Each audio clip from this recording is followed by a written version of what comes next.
All right.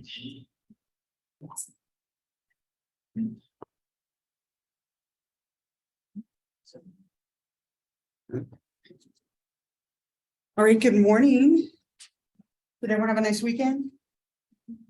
It went quickly, right? Like it was gone like that. My kids were like, did we really have a weekend? I was like, yeah, it just went fast, right? I had to do a training all day Saturday I'm going to be a soccer coach for all three of my kids for both of their teams.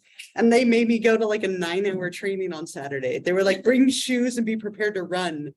I was like, I'm sorry, wait, what? You want me to run? I'm not built for speed. So I had to run around in like 90 something degree weather all day Saturday. Luckily, there were some very overzealous guys there who were like happy to volunteer for every drill. So I was like, go for it. By all means, like go for it. I'll watch. So yeah, so my weekend went very quickly. I had 9 hours of class on Saturday, which is ridiculous. Did you know that sudden cardiac arrest is the #1 reason for death in child sports? I didn't know that. I was like, really? It's really that big of a deal, huh? But I know a lot more about concussions now than I ever needed to know in life. Anyway, I don't know why I shared that with you, but I'll share it with you anyway. So anyway, I'm glad you're all here. I'm glad it's a new week. Very exciting. We'll keep going on chapter 1 today. We're gonna spend a lot of today actually watching part of a documentary on 20th century sexuality, and it's a really, really interesting documentary. We have one more, pick a slide or two before we get there, but that's what we'll spend a good chunk of today doing. It's part of a whole series that was on the History Channel about the history of sex. Really interesting. They have it from like excerpts from all around the world, but we'll focus on the United States a little bit. But this is where we left off last time, right? We kind of went around the world a little bit, talked at the end about the Victorian era.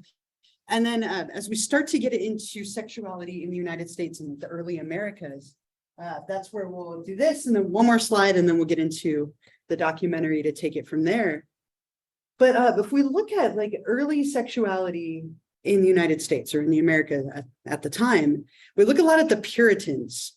And the second I hear Puritans, I always think of the Crucible. Any of you have read that, right? My partner's a high school English teacher, and they're about to read the Crucible. And that's all I can ever think about with the Puritans, right? But for this period of time, we have a lot of very strict rules around sexuality, right? The Puritans were not liberal folks, right? They were very, very strict. I always think of like how harsh the consequences were for transgressions like adultery or cheating on a partner. Sex within a marriage, totally fine, right? Encouraged even. But outside of a marriage or anything other than like traditional, like male, female for the purposes of procreation, had very severe sanctions up to death, right? Oftentimes associated with things like witchcraft and the devil. So very encouraged as long as you followed the rules in a sense. And an interesting practice came out of the Puritan time in the colonies, and it's something called bundling. And it's comical. Right, but we'll talk about it for a moment anyway. It was this idea that it might not be the worst thing in the world for a couple who's about to get married to be able to share a bed with each other under certain conditions, right? You either had to have a bundling sack put around the man, or they put a board in the middle of the bed to separate the man and the woman, right? Because again, had to be a man and a woman, very, very like traditional times. And all I can think in my mind is like, yeah, like you couldn't hop that, right? Like you couldn't just easily get over the board, right? But they would put a sheet or a board in the middle of the bed to separate the future male and female husband and wife so that they could share a bed together without being tempted to have sex. Or they would wrap them in a bundle. Yeah. They do this before they got married. So it was a way to allow them to share a bed and start to develop closeness without the temptation of intimacy, right? Very different time, obviously. There was no way you would be having sex before you got married, right? That wasn't even something you would consider. And this was to completely prevent you from that little piece of wood in the middle of the bed. But there was a really cool variation on it where they would wrap you in a sack and sew you in it for the night. Right, I hope you don't have to go to the bathroom or anything in the middle. That's all I can think, right? As I get older, I'm like, what if you had to go to the bathroom? But interesting practice, and I have a clip of that. But yeah, So like teenage years, right? Like 14, 15, because the life expectancy was so much lower that people would be married by like 12 even. It wasn't abnormal, 12, 13, 14, because people often didn't live past like 40, 50, because there was such poor care, right? Medical care like there is today. So let me show you a clip of this. It's an older movie. It's called The Patriot. And it has Heath Ledger as the main like guy in it here. But you can see a scene of what this looked like. And again, it's just comical, but it was a very common practice during this time. Pause this really quickly. It's really liberal, right? Before that, you weren't supposed to share a bed until you were married. So in a sense, it's kind of like a progressive practice, but it's still so far backward from where we are today. And I love that at the end, right? I sew better than my mother did, and right, that clearly people found a way around it. But we started to see things like bundling being a practice. As long as you weren't outside of, again, the rules or the traditional customs of marriage and sexuality, it was encouraged. A little bit about freedom and slavery, the influx of slaves from Africa playing a really big role in the late 1700s, kind of back a little bit forward from the 1600s and the Puritan times, leading to a lot of rules forbidding sexuality or marriage among people of different races. Was a lot of like new mentalities and controversies around sex related to race during the 1700s. And then in the 19th century, as we move into the 1800s, we start to get a focus a little bit on sexual health for the first time, right? Now, if you've ever watched any kind of like older film portraying prostitution, social like diseases, things like STIs or STDs, or they've gone by many names over the years, have always been around and existed, but we started to get a little bit more awareness of them in like the 18 and 1900s and starting to take steps to prevent them in some way. And that's something that you'll see in the documentary a little bit as well, as they set up these stations where people could go after sex to like be cleaned and cleansed and, hopefully not get an STI or a social disease as they were called at the time. But really kind of a couple of things setting the stage as we get closer to like the 1900s in the United States. And I put a few kind of bullets from the documentary that we're going to watch, but rather than talk about 20th century sexuality in the United States, I'm going to show you the documentary on it. So something to look over in the book, and here's kind of like a few bullets from it. But as we go through the documentary, I would say you don't need to take notes, but I would definitely pay attention. I'm also going to post a copy of the documentary on Canvas. So if you wanted to watch it later, or maybe you missed something in there and you wanted to revisit it, it will be there for you.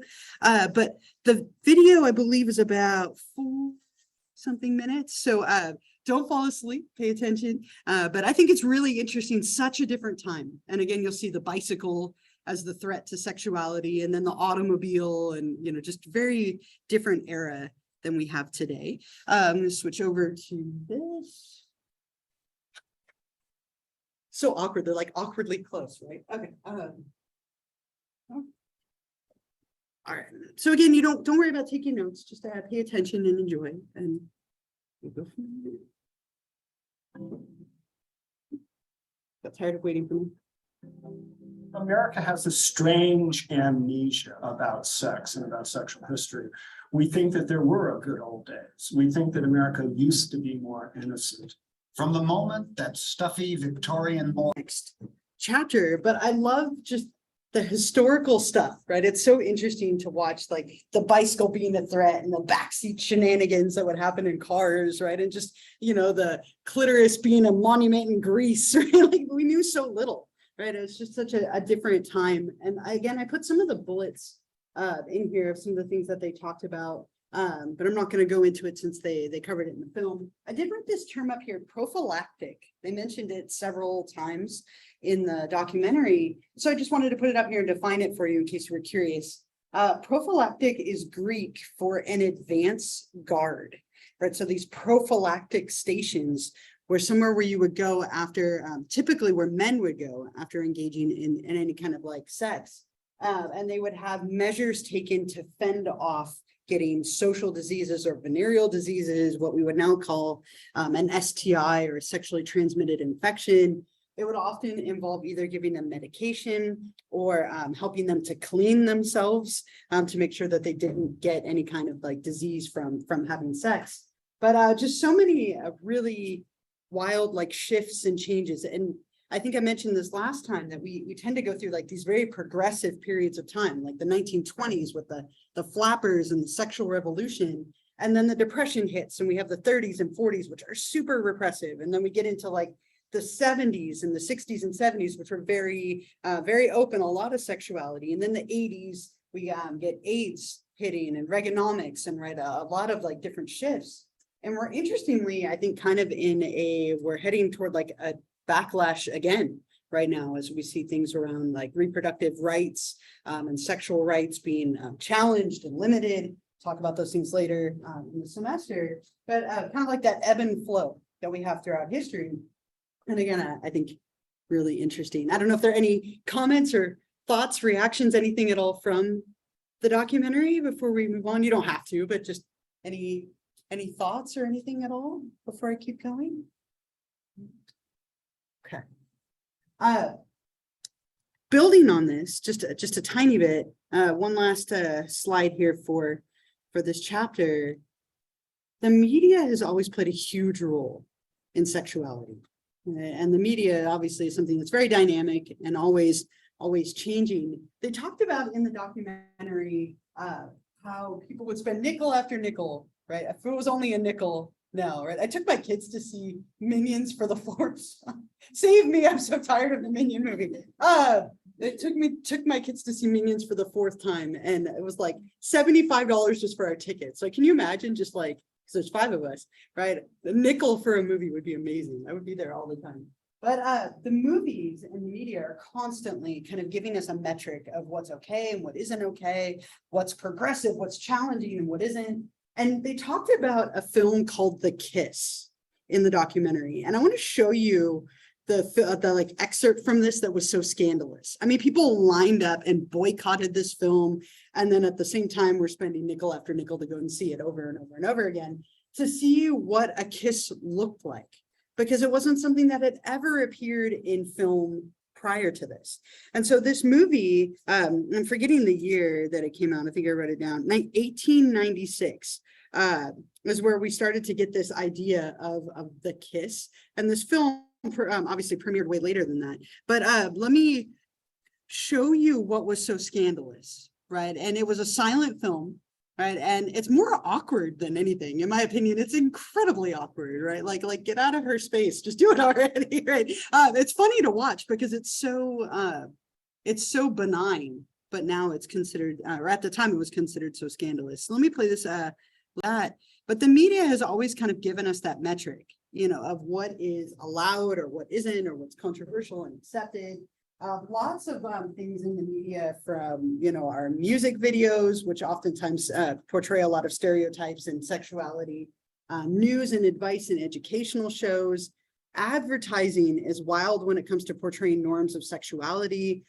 We may or may not look at that a little bit more when we get to the gender chapter, but if you ever flip through any pop culture magazine, just the sexuality used to sell any kind of product is very blatant in magazines or in media. The internet obviously played a huge role. I love that, right? I have a 12-inch tongue, but like the chat room, right? If you're reading that, it's impossible not to read it. But the internet, when it was developed, like absolutely changed sexuality. And so did the invention of like the DVD, right? Like the first DVDs, the first movies and pornographic films that came out. Every so often, there are these kind of big game changers, and the internet was obviously a really massive one, really allowing sexuality to come into people's homes in a very, very different way. And it's obviously come a long way since what they portrayed there at the like very beginning of the 2000s, end of the 1990s. But just really interesting, and this is something that's changing the internet now. We see all dating apps. Most people meet someone through dating apps now rather than in person. Just things change, right? And they'll constantly change as we move forward, with the media being a really big part of that. So that is the end of chapter 1. Are there any other like thoughts or questions, comments, anything related to the stuff that we've covered here? a lot of changes, and I used to do warm-ups every day in this class, but COVID kind of changed that a little bit for me. But something I forgot to mention when it comes to the 20th century sexuality, just the amount of changes that took place from all the wars as well. And I hope you picked up on that in the film, like the invention of the pinup girl and changing gender dynamics and all these things in our country, just constantly evolving. So it'll be interesting to see where we go next. Again, I feel like we're kind of in a, I won't say backward time, but definitely like on the backlash and very progressive time before this. So it'll be interesting to see what happens as we progress. And our next chapter that we'll look at, which will start on Wednesday, we're going to look at chapter 2. Which is all about sex researchers. So we'll talk about Kinsey a little bit more and Freud and some of those folks. And we'll watch part of a documentary on Kinsey, much briefer than the one we watched today. But I do want to take attendance again. I will do that just through this week. And then next week I'll start handing out just a sheet to save that time. A few people did kind of shifts, so I printed out a new sheet. If I forgot to make an adjustment to your name, correct me one more time. Then we'll go from there. We'll be done probably a couple minutes early today, rather than start a new chapter. Okay. All right, so I'll go through these, and then if I don't call your name, come check in with me. If you have any questions or anything, you can check in with me. Otherwise, I think the slides for chapter 2 are already up. If not, they will be very shortly. And I'll post the recording from today along with the video from today as well. All right, Abigail, Jocelyn here, Hyland here, Gracie here, Abigail Armbrister here, Robert here, Andre, Caitlin here, Jesse here, Andrew here, Tony here, Francis here, Riley here, Sam here, Scarlett, AJ here, Brianna here, Anne here, Fatima, Aspen here, Ryan here, Alexander here, Katie Swords, Catherine, and Olivia. All right, if I didn't call your name, come check in with me because I just printed this out. Otherwise, we have a few extra minutes today. Enjoy the little bit of extra time. And I'll see you all on Wednesday. We'll keep going with chapter 2. All right. You can go ahead and you can leave now. Get out. No, I'm just kidding. No, you're welcome to stay if you want, but we're done. Yeah.